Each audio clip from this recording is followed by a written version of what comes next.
Am I the jerk for telling my husband Happy Father's Day on Mother's Day because it felt like I was doing it all alone today? Posted by you/temporary_try_737. This morning, I woke up early to order myself coffee so he could take our son to pick it up and surprise me. Then they went to the grocery store and thoughtfully picked out my favorite breakfast and came home. My husband made half of the breakfast and then asked me to make the other half. No problem, he acknowledged that he was asking me to do the work while still taking credit for the benefit of our kids' experience and memories. It was no problem until he went upstairs to go to the bathroom, and after 45 minutes, I walked upstairs to check on him and found him asleep in our bed. He slept the entire afternoon.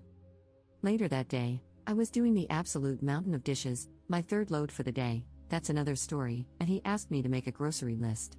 I asked if he could please make the list because I was in the middle of doing the dishes, and further tried to coax him by using Mother's Day in a playful way.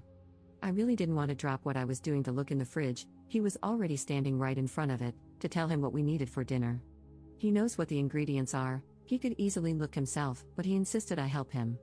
I was super frustrated, so I took a deep breath, washed and dried my hands, and then opened the fridge and started telling him what we needed. He could sense my frustration and called me on it.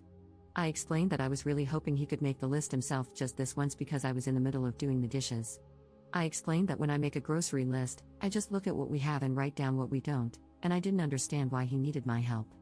He started talking over me, saying that if I had a problem making a grocery list with him, I should have just told him.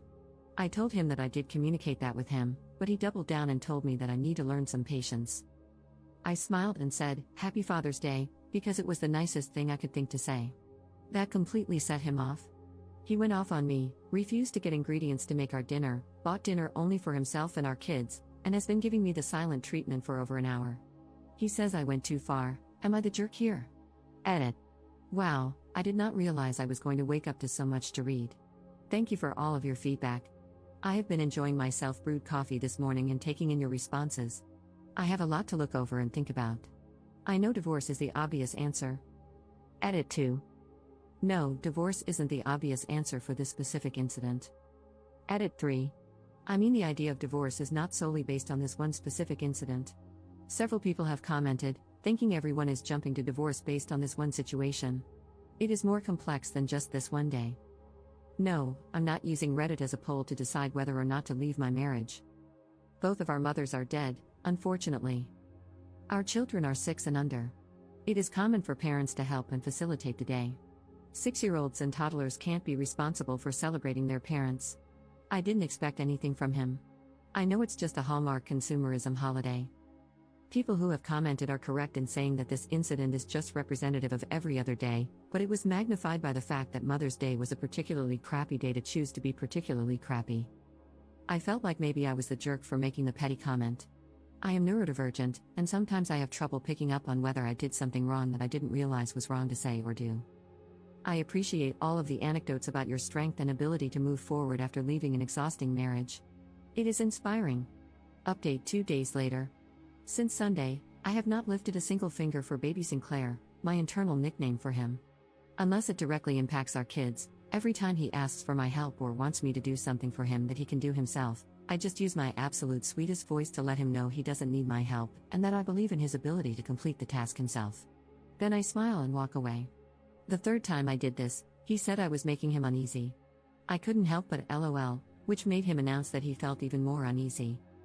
I know it wasn't kind, but I calmly told him he is a pathetic human. I told him I'm sorry it has to be me, but someone in his life needs to tell him to grow the F up. I told him I care about him and love him, but I will not tolerate being treated with disrespect even one more day. He said I am abusive. The actual audacity. I spared the divorce conversation, for safety reasons and because I have said many times before that I want to leave, but financially, it isn't possible right now.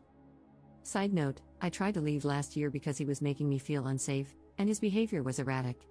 I went to the emergency room during a mental breakdown and told them about the abuse, which they noted in detail on my file. They asked about any plans to escape, and I told them I had it covered and answered their questions about my plan. I had been planning our escape for a year leading up to that moment. They told me they had to document the reported abuse in my file. I asked them to check my chart to make sure it wasn't tied to his account. They looked at it in front of me and said they had made sure he wasn't on my emergency contacts or attached to my chart in any way. But then guess who got an email with my chart notes detailing his abuse and my exit plan before I even got home? I had to cool things down and start over with a new plan that I kept entirely to myself. However, at that point, he knew I had saved up money to leave, so most of my savings were depleted within a couple of months.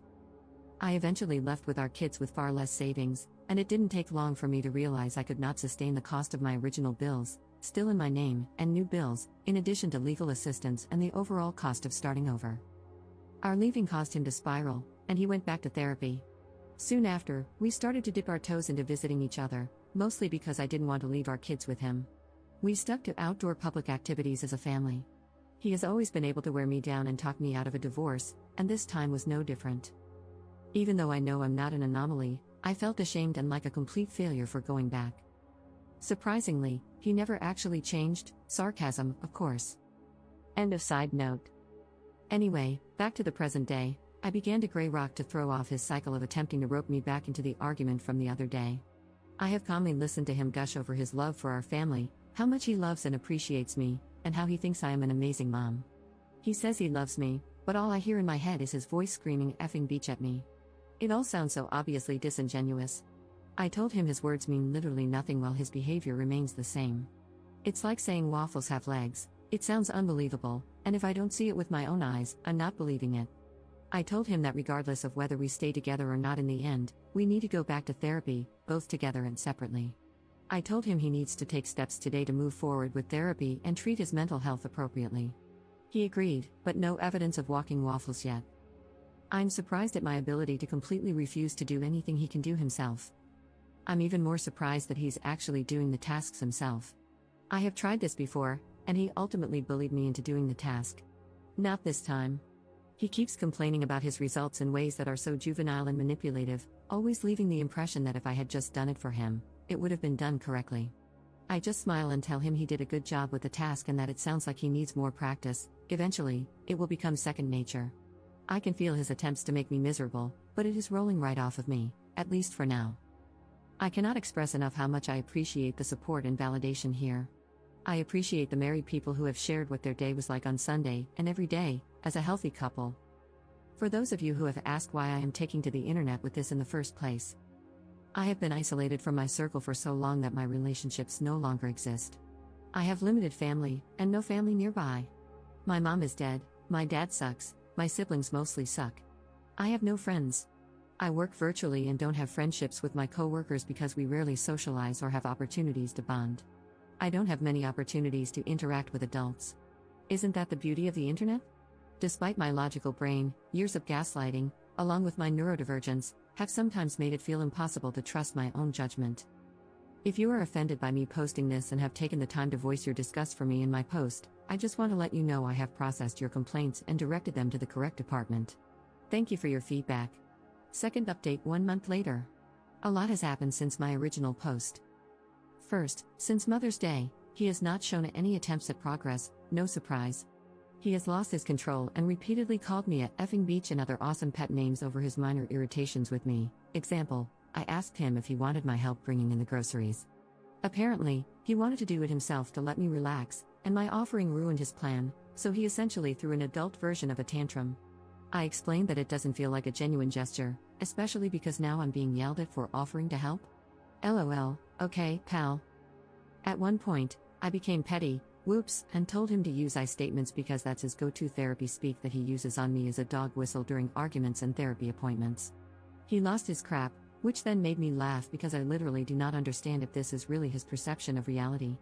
I can't take him seriously.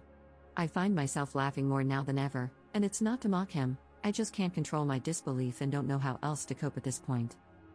Second, I have realized that while I do love and care about him, it is clear that he does not respect me as a person, a mother, or his partner. He doesn't respect our kids. I can't realistically continue living with someone who tries to control my entire life. What kind of life is that to live? I took advice from many comments left on my original post and reached out to friends and family I had been isolated from. The reception was better than I anticipated. I didn't expect the hurt I felt when I found out every single one of them said they wondered if I was in an abusive marriage, but not one of them ever asked me directly when I completely withdrew. I don't blame them, but it was hard to ignore the pain I felt from that. This was also a reason I never reached out to anyone when things got really bad. It seemed like they had their own lives to worry about and clearly weren't concerned about my absence. A couple of the people I reached out to were lifelong friends whom I had to formally end friendships with when I started dating my husband because of his jealousy, and I never got to mourn those friendships. It felt like a piece of me that had been broken began to heal. Anyway, it was a positive step because some of my family members were relieved I opened up to them, and now I don't feel so isolated and alone. So thank you to everyone who encouraged me to do that.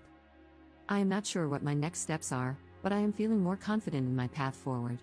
I do know that from here on out, I'm doing whatever the F I want, don't worry, as safely as I can. Thank you. Commenter. I'm glad for you. I'd like to point out something. Some of these friends who didn't reach out when you withdrew may not have known how to do it or may have been afraid you would reject them. I'm sure they are genuinely glad that you are reaching out again. Give them a chance to be your friends. Commenter's response. Sorry, but I'm so sick of people like Op pretending that they would have taken it well, even decently if their friends had actually asked that. Op's response. I'm not pretending I would have taken it well. I even said I don't blame them. I understand that from their perspective, it would have been extremely tricky. I understand that I am the one who drifted away from them. I understand. I can see a situation logically and feel pain at the same time. Edit. I think the pain I felt really had nothing to do with my friends and family and everything to do with the fact that I felt like I was crazy for so long. I thought everyone believed he was a great person. My pain was partly disappointment in myself for not seeing what everyone else saw. Third update 8 months later. 246 days ago, I posted asking AITAH for telling my husband Happy Father's Day today because it felt like I was doing it all alone today. I knew I was in an abusive marriage, but I was stuck. I remained stuck until it escalated beyond return. I wanted to provide an update to show how things can escalate. The very next month after my original post, he pushed me down the stairs backward. The following month, he started threatening his life if I didn't stay with him. The month after that, he began looking into buying a gun. The month after that, he became physically violent toward me in front of our kids and emotionally abusive toward them. The police were called multiple nights in a row. My kids and I have been staying at someone else's house since mid-November. We left with a weekend's worth of clothes each, toothbrushes, and some of their favorite toys that I could quickly grab. We are starting completely over, and it feels very weird. Following my previous post, he drained the savings I had accumulated to escape with my kids. I am in the process of finding a new job. As weird and scary as this process has been, I have never felt safer. My kids have never been happier.